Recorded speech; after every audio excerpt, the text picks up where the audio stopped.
আজ বিকেলে ঢাকার রাস্তায় ঘটে গেল এমন এক চাঞ্চল্যকর ঘটনা যা সাধারণ মানুষ ও রাজনৈতিক মহলের মনোযোগ একসাথে কেড়ে নিয়েছে। জাতিসংঘের অধীনে শহীদ শরীফ ওসমান হাদি হত্যার ঘটনার পূর্ণাঙ্গ তদন্ত এবং অভিযুক্তদের বিচারের দাবিতে আন্দোলনরত ইনকিলাব মঞ্চের নেতাকর্মীদের ওপর গুলিবিদ্ধ হয়েছেন মঞ্চের সদস্য সচিব আবদুল্লাহ আল জাবের। পুলিশি সূত্র ও প্রত্যক্ষদর্শীদের তথ্য অনুযায়ী বিকেল ৩:৫০ দিকে আন্দোলনকারীরা যমুনা অভিমুখে প্রধান উপদেষ্টার বাসভবনের দিকে যাত্রা শুরু করেন। পথে ইন্টারকন্টিনেন্টাল মোড়ে তারা পুলিশের ব্যারিকেড ভেঙে এগোতে চাইলে পুলিশ জলকামান ও টিয়ার গ্যাস ব্যবহার করে তাদের ছত্রভঙ্গ করার চেষ্টা করে। এই সময় পরিস্থিতি উত্তেজনাপূর্ণ হয়ে ওঠে।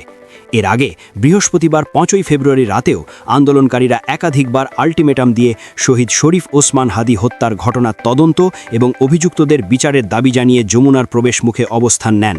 শুক্রবার সকাল থেকে বিকেল পর্যন্ত আন্দোলনকারীরা তাদের অবস্থান অব্যাহত রাখেন যেন ন্যায় প্রতিষ্ঠার দাবি মাটিতে না পড়ে। স্থানীয় হাসপাতালের সূত্রে জানা গেছে, গুলিবিদ্ধ আবদুল্লাহ আল জাবেরের অবস্থা বর্তমানে স্থিতিশীল। চিকিৎসকরা নিশ্চিত করেছেন যে তার চিকিৎসা ও নিরাপত্তা ব্যবস্থা কড়া নজরদারিতে রয়েছে।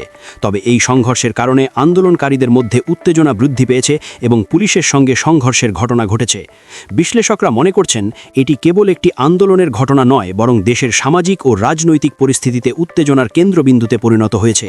আন্দোলনকারীরা এখনও তাদের অবস্থান ত্যাগ করেননি এবং জাতিসংঘের তদন্ত কার্যক্রম ও ন্যায় প্রতিষ্ঠার দাবিতে দৃঢ় সংকল্পে রয়েছেন। এই ঘটনা দেশের সামাজিক সচেতনতা ও রাজনৈতিক কর্মকাণ্ডের উপর সরাসরি প্রভাব ফেলতে পারে। অনেকে মনে করছেন, দেশের সাধারণ মানুষ ও আন্দোলনকারীরা এই ঘটনার পর আরও সক্রিয়ভাবে ন্যায় প্রতিষ্ঠার দাবিতে এগিয়ে আসবেন।